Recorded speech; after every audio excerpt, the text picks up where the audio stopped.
This trip report is going to be my second time trying magic mushrooms, and it really changed the way I view certain aspects of the world, so I thought I'd share it with you guys. Looking back at the experience, I wasn't as cautious as I should have been. It was my assumption at the time that the more I took, it would just amplify the visuals a little bit, so that if I took double the dose that I did before, it would just make the visuals a tiny bit stronger. At this point, I had still not researched the dose chart like I should have. I was more prepared for this experience in a sense that I did have a trip sitter and my wife would be with me during this experience. My goal for this experience was to try 14 dried grams, but when I was weighing it out, I, for some reason in the back of my mind, I thought I should add more. So the ending dose probably totaled something between 14 and 18 dried grams. Looking back now, especially experiencing some of the things that I've experienced on magic mushrooms, it actually gives me like chills through my spine just like thinking about that high of a dose and how crazy that is. That's why I believe the proper education is definitely a key part to any experience like this. My method for ingestion this time was going to be the same as last time. I was just going to chop up the mushrooms finely and mix them into orange juice. The only difference being it was going to be a much more thick orange juice mixture. This time the orange juice mixture was a lot more difficult to drink. I'm not a fan of the taste at all, and that paired with the thicker consistency was actually making me gag a little bit.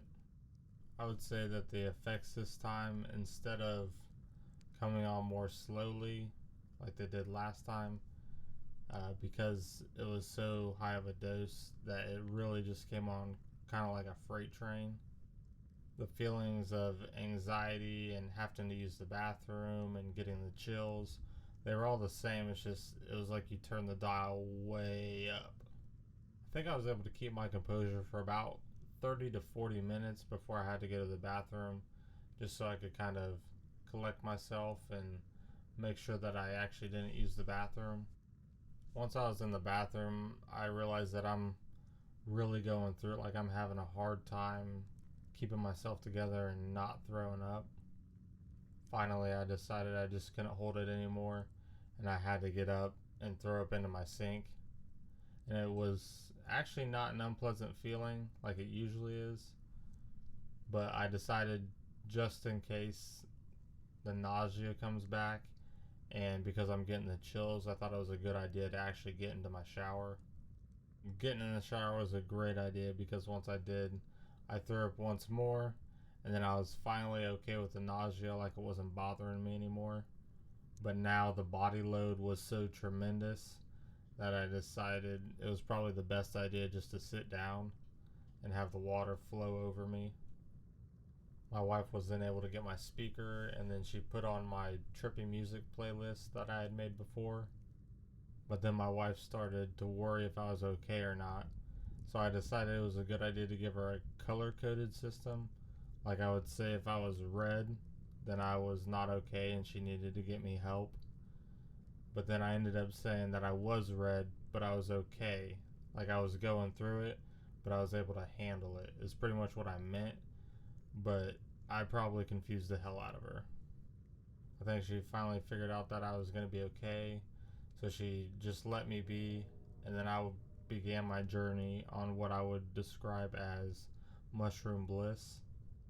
I would like to start off by saying there really are no words to describe what you experience under the influence of psilocybin, and at best, the words that I use today is merely just an approximation. But as I begin the experience and as I close my eyes, the patterns of color begin. A theme of colors for this trip was magenta, orange, yellow, and purple. The colors were the most vibrant, precise examples of those colors you've ever seen. And instead of like last time where the colors and fractal patterns only took up a small portion of my internal visual landscape, this time was so intense that it was really just purely color, and then the black only entered my visuals to form outlines in the colors. So basically my entire field of view when I closed my eyes was bright, morphing, fractal colors that were kaleidoscopic, constantly changing. As far as specific visuals, I do remember this snake-like purple or magenta tube flowing through my mind, and I do remember seeing things that would be considered strange, weird, or taboo to things normally accepted by society. And I do remember having a thought about if I died and what my parents or sisters would think about it all. And the only thing I could come up with was that it's okay if I were to die. I also remember sitting there in the shower, and it was either a tear or just the water streaming down my face, but I felt this drop roll down my face, and I felt like in a way I became the drop, if that makes any sense. When my wife came to check on me, I was trying to communicate what I was seeing because it was just so beautiful to me.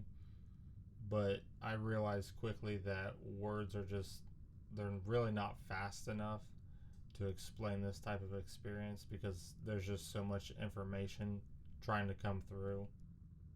And then I remember thinking, damn, it would be nice if I could just take a plug from my brain and then plug it into her brain so that she could see what I was seeing in the moment, but not have to actually take the drug, and how great that would be. And then I had the feeling that I wanted to get out of the shower because it was starting to turn cold. So I had my wife come and grab me a towel so I can get out. And then at this time, I really wanted to just connect with her and give her a kiss. But my mind wasn't realizing that, one, I had just thrown up earlier. Two, I was probably a wreck. I probably had snot dripping all down my face. Anyway, we did end up sharing a kiss, and then afterwards, while I was standing there, I looked into her eyes, and I felt extremely connected to her. I felt like I had known her way longer than we had been together. And then as I was standing there staring into her eyes, I felt as though my consciousness was transported through her eyes to what I would call, and I'm taking a quote from Alan Watts here, to a realm where I was viewing this fabric and structure of existence itself. And then I felt as if I had known her for an extremely long time. For some reason, 500 years was coming to mind, and then 1,000 years. And then I felt as though there was no separation between us, that we come from the same place. It was at this moment that I was able to look at the universe as being truly infinite. And the reason I feel like I've known her forever is not that we've been side by side for all of eternity, but that as time comes and goes, we come back to each other at some point infinitely many times. And how familiar she feels, and how happy this realization made me to know, given enough time, I'll always be able to see her again. And even if it's not exactly the way she is now, but I will always be able to feel this loving sensation again. And in that way, I will feel her again. And to this day, this has probably been one of the most beautiful things that I've been able to experience in life. And I can't possibly tell you how many times that I've thought about this and rethought about this. Probably hundreds or thousands of times since the actual experience itself. Even if the whole experience only lasted a couple hours and the most intense parts maybe only a couple of minutes, it still feels like it was a lifetime. I feel like with these type of experiences, dosing is something to be taken seriously, because for me, with a 5-gram experience, it's kind of like you're riding gradually increasing waves up to the peak, whereas something like this, a 14 to 17 gram trip, it's pretty much like you're strapped to the side of a rocket going straight for the peak, and the level of intensity is just almost insane.